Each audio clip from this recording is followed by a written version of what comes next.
दिल्ली में आयोजित AI impact summit 2026 में प्रधानमंत्री नरेंद्र मोदी ने दुनिया को एक स्पष्ट संदेश दे दिया है। पहली बार सिग्नल्स को वायरलेस ट्रांसमिट किया गया।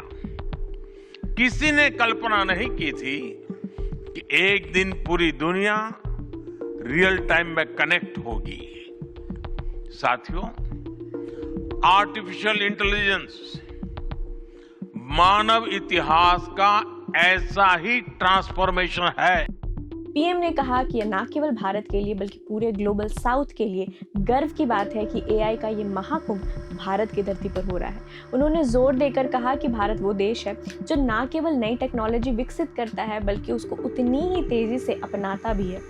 उन्होंने याद दिलाया कि जब पहली बार वायरलेस सिग्नल भेजे गए थे तब किसी ने नहीं सोचा था कि दुनिया रियल टाइम में जुड़ जाएगी। ठीक वैसे ही बड़ा बदलाव एआई मानव इतिहास में लाने जा रहा है। पीएम मोदी ने कहा कि पहले तकनीक के असर देखने में दशक लग जाते थे, लेकिन आज हम मशीन लर्निंग से लर्निंग मशीन तक का सफर बेहद तेजी से तय कर रहे हैं। एआई मशीनों को तो स्मार्ट बना ही रहा है, लेकिन साथ ही ये इंसानों की क्षमताओं को भी कई गुना बढ़ा रहा है। इस समिट में सिर्फ संभावनाओं पर ही नहीं बल्कि चुनौतियों पर भी गंभीर मंथन हुआ।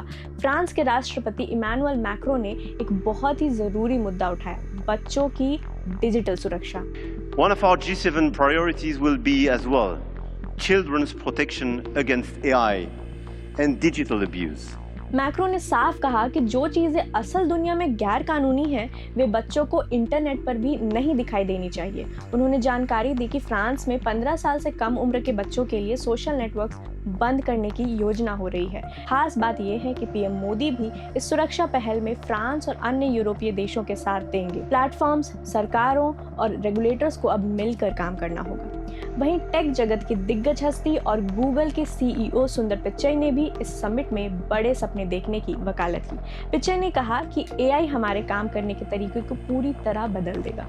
उन्होंने उम्मीद जताई कि एआई के जरिए होने वाले नए खोजें उभरती हुई अर्थव्यवस्थाओं को तेजी से आगे बढ़ने में मदद करेगी। अब साफ है कि भारत एआई के इस दौर में न ही सिर्फ एक दर्शक है बल्कि लीडर की भूमिका भी निभा रहा है। सरकार और इंडस्ट्री के बीच का ये तालमेल आने वाले समय में नई संभावनाओं के द्वार खोलेगा। प्रभातखबर.com, विश्वास वही, रफ्तार नहीं।